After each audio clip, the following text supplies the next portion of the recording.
Okay, this one here, I'm kind of trying to break these up into 15 minutes. You can see I wrote a little, when I have thoughts, these are my little tabs. I got them stuck together here so I have little notes that I want to hit on. I'm a big robotics guy. You know, I love technology. I was a robotics technician, robotics engineer. I worked on as an engineering manager, working on installing multi-million-dollar robotics projects.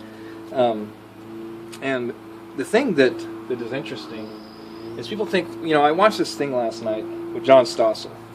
Actually, I kind of like that guy because he calls it like it is, you know. And yes, he debates both sides of the coin, you know, so he understands that, you know, an open discussion is a good thing. Well, this one was on technology and robots, and one of the things it showed that, oh yeah, we have robots that can replace everybody, and they can just have a good life and not have to work. You know, even though some people may find enjoyment in their work, which I do. You know, I'm working on a car here. This is a different one because I get enjoyment out of it. Sure, it's frustrating sometimes, but then when it's done, guess what? You have a feeling of accomplishment that you don't normally have. You know, as we give more control of the robots, that's where the problem's going to be, because we think, well, we'll find another job for that person. It's kind of like before. Somebody pointed out that you know, back in 1800 or something, like 90% of the people in America were farmers, and now it's down to 5%. Well, they obviously found other jobs. So they said, well, see, we'll always find other jobs, okay? But with robots, if they can do everything that we can and even better, what are we going to be left to do? Other than sit around and maybe watch TV all day, or go on vacations and things. But then how are you going to be able to do that if you don't have any money because you're not working? You know, then they say, well, the price will drop because everything's going to be so much cheaper. It says, well, yeah, but you still need money. You know, and then it's like what I talked about before. It's the kind of job, you know, going from $100,000 a year to minimum wage. That's technically in the government side a job, but obviously a difference of income. Now, the thing that's interesting, you know, we want to give more control to the government. And you see what happened? You know, when we want to give control over to some other entity, we don't see the end result until it's too late. Now, what's going to happen if we give that control over to robots? Some will say, well, they're based on logic, and you know, it's going to be good because it's this or this. There's no shady area like humans. But you got to remember one thing. Okay, robots can't teach themselves. They'll say, well, yeah, they can learn. No, they don't. The thing is they are programmed to receive information, store it, and retrieve it later. It's basically the same thing that we do. But the difference between them and us is that we put priorities on things that we learn, you know, and where morality comes in. You know, we learn certain things, like, is it okay to go kill somebody? We know how to do it, but is it okay? No, it's not okay. You know, that's where the morality comes in. Now, will a robot, how will they be able to judge morality? Well, quite honestly, it'll be somebody that's programming that robot. And let's say, I don't know, I'm not really into AI. I've dabbled in it a little bit. But what you do is, let's say it's a scale of 0 to 100. And you say, okay, murder, that's a 0. You know, murder is not right now. Killing a human, okay, let's put that at a 5, because maybe there will be certain circumstances where maybe somebody is immediately threatening another human being's life. It's kind of like if you pull a gun on an officer, you know, he has the right to shoot you, which, you know, I'm a believer that if an officer pulls a gun on you for no reason, how is that any different? You know, he's threatening your life. You should be able to defend your life. You know, don't pull a gun. If you want to do somebody because they're doing something wrong, use a taser. You know, there's so many non-lethal aids out there. We don't need to go around killing people. Anyway, back to the thing. But anyway, so they'll put it on this scale of 0 to 100. Well, who decides where on that scale the robot will decide where it is? Well, somebody is behind the scenes programming, okay, this is good, this is not, this is good, this is not. Well, that's human related. You know, we're handing over control of this, something that's programmed by humans. Well, their thought processes will weed themselves into the robots, because they will do what you program them to do. What you want them to do, they will do. Well, if you have a person that has some, what's the word? Questionable motives, I guess is what we'll say. They'll program those into the robot. You know, but even then, okay, so, you know, it's so great, the person who's coming up with these programs, they'll make money. But then what about the jobs they're replacing? You know how many jobs I ended up, I feel bad about this, you know. The company would hire me in, they'd show me a section of the plant or even a machine in particular, since we're talking about machines, let's talk about specifically machines instead of entire plants. I'm going to say, yeah, look, we have to have 2 operators standing here feeding this machine. Can we make something for about the cost that the ROI, usually for a project like that, try to do it within 6 months, at least at that size of a company. ROI, by the way, is return on investment. And I would sit there and I'd look, and I'd sit there and I'd study. And people would be like, what are you just watching? I said, I'm just watching. And then I would go back and I would drop a machine that would take care of them so they don't have to do it. And then the company would say, well, I even approached my boss about this. I says, I feel bad because I'm replacing jobs. I'm creating a machine that'll replace jobs, that'll work 24/7. Sure, you might have to replace the part every so often, but it's not like a worker 40 hours a week, and the overtime is, the cost of parts are much cheaper than paying a person. And he says, well, we'll find other jobs for him. And they might be sweeping the floor as opposed to loading a machine, which is a job. But is that what that person really wants to do? No. That's not right. But then eventually the company will lay people off. So it's like you can't just replace them and expect other jobs to pop up. And in this day and age, everything's okay. So they want to have automatic driving. You know what? I enjoy driving cars. I enjoy driving. Do I want to have a robot drive for me? Or, if I'm going down the freeway, and quite honestly, if I want to speed, I'm going to speed, okay? So I'll pay a ticket. Hey, I want to get into speed, but guess what? You have an automatic driving car, you floor it at 65, you're not going to go any faster. It's going to be so boring because of the control. It's just going to go so ridiculous. And the thing that's scary, Isaac Asimov had the laws of robotics, and one of the first laws of robotics is that the robot will not harm another human being. Well, look at drones, and they're trying to get those more autonomous, and then we're going to have something like 30,000 drones flying over America. Who knows if they're armed or not. And the interesting point that I'm trying to make here is the more control you give over to something else, you don't understand the repercussions of what you're doing. Sure, the convenience may be great, but what happens when those machines start not thinking on their own? Because I don't agree with them thinking on their own. They're just working out a program that somebody made. In the program, even if you create a program to program itself, that still was initially programmed by a person. You don't see a robot just all of a sudden pop out of the ground and say, okay, I'm here. No, it's created by a human being. Now, it begs the question, well, what created us? But that's a different topic. But you can't just say, hey, you know what, I'm gonna go ahead and hand over control to these robots and trust them because they are machines and they can be programmed. How many times does your computer crash? How many times does your car break down or something like that? Technology fails. It's not a fail-safe thing. You can program in fail-safes, which is what I did when I worked on as an engineering manager. I would have to program in fail-safes for machines to make sure people wouldn't get hurt. But guess what? Those fail-safes fail. And so you have backups. But sometimes those backups fail, and those backups fail, and then the machines hurt people. And I've seen it happen. No matter how much you plan for it, the machine will usually hurt somebody eventually in the future. So you have to plan as best you can. Rack your brain, make sure that all aspects are covered, and then have faith that it'll do as planned. And if it doesn't, well, understand we're relying on technology, and technology fails. People will say, well, you can't rely on humans because they'll fail. Yeah, because we're imperfect. And even robots, they're not perfect. They're programmed with logic, okay? But those circuits can degrade over time. It's like, ask your question this, why is it that hard drives and computers fail over time? Well, it's because the disk of silicon will lose information over time. And just one bit out of place inside of a program will change that program. Sometimes it's unreadable, sometimes it'll just be a small anomaly, but then over time those build up to cause your computer to be slow. Do me a favor, if you have a computer that is more than 10 years old, and I'm a PC guy, not a Mac guy, but go in there and run Fdisk, and do a surface scan, and find out how many bad sectors you have. What I would do is I would do that over time, and you'd see how they'd slowly get bigger and bigger and bigger. Just because the hard drive gets bad.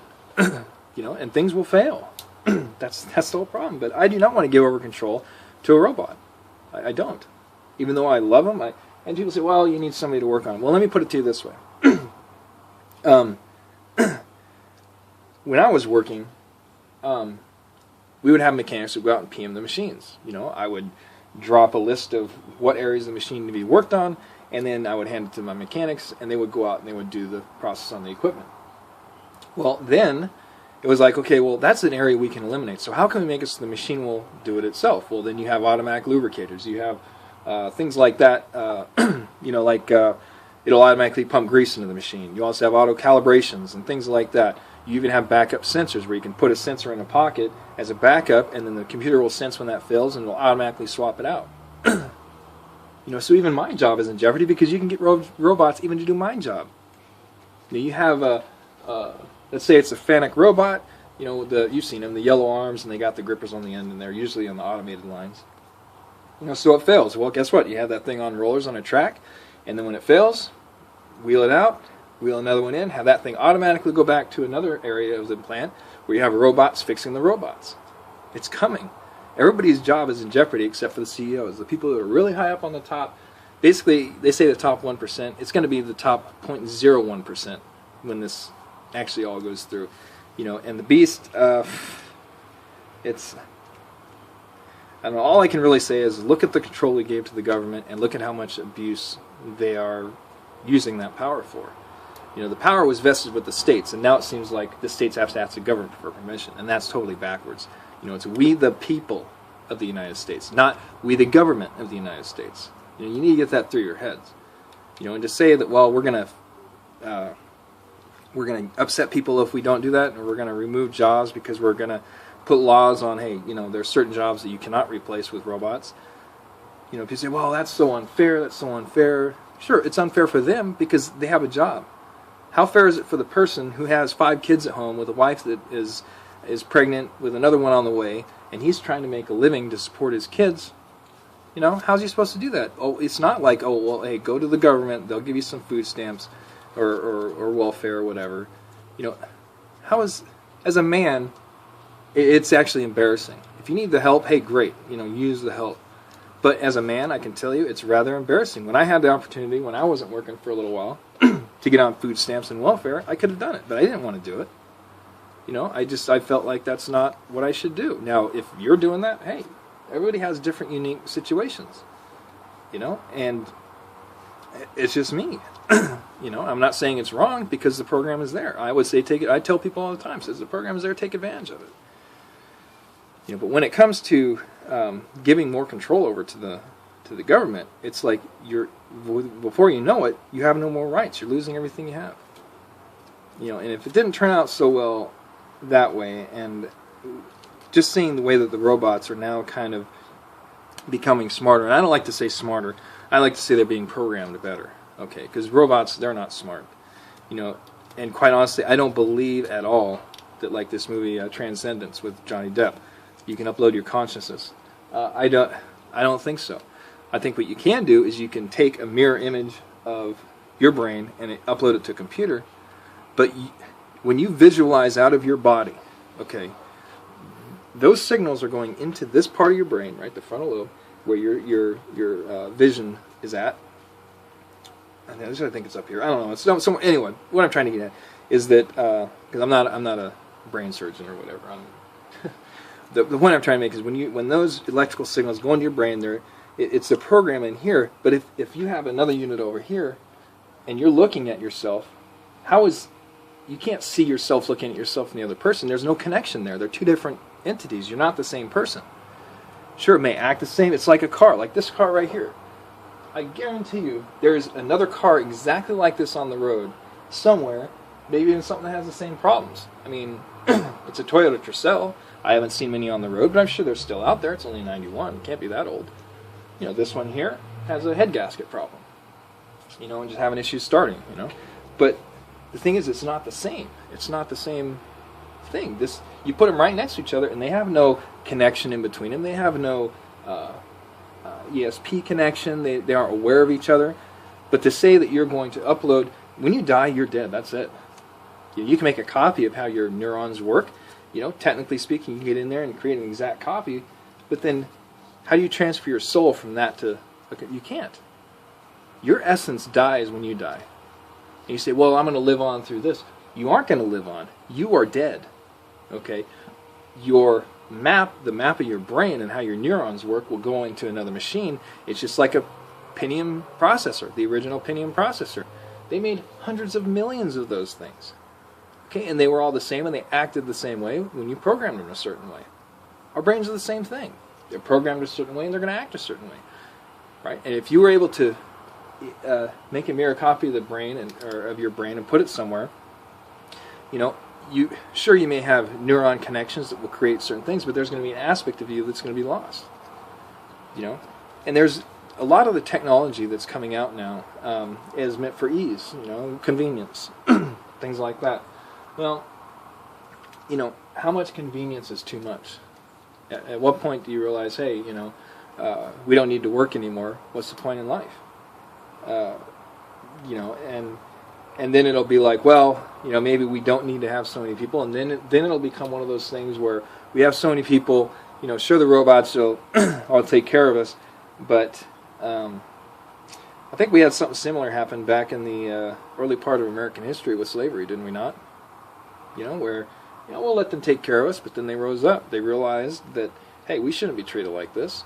You know, and they stood up for their rights, and guess what? They're freed. What's happens if it's not with robots? And then, when the robots are finally freed, let's say they do create some sort of consciousness or are programmed with a simulated consciousness. When you're walking along the street, you know, I feel bad. Like if I'm walking on the street and I step on a snail, you know, I don't realize it, and then it's like, oh, I feel bad, you know, because it's dead, you know. But some other person will say, that's just a snail, move on. Well, don't you think the robots are going to feel the same way about us? If they're faster, better, smarter, they know everything, they're going to look at us and be like, what do we need them for? You know, there's no going back because now we have drones all over the sky. It can be weaponized. You know, it's getting scary. People don't see it because it's like, oh, it's not on the news.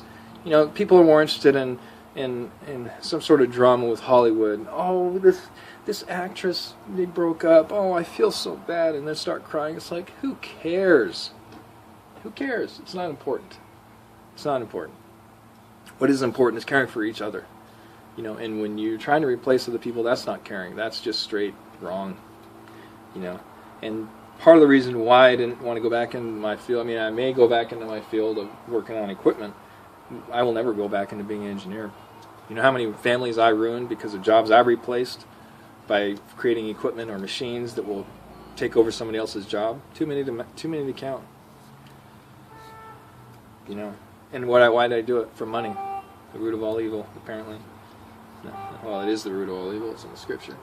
Anyway, just thought I'd mention all that. So.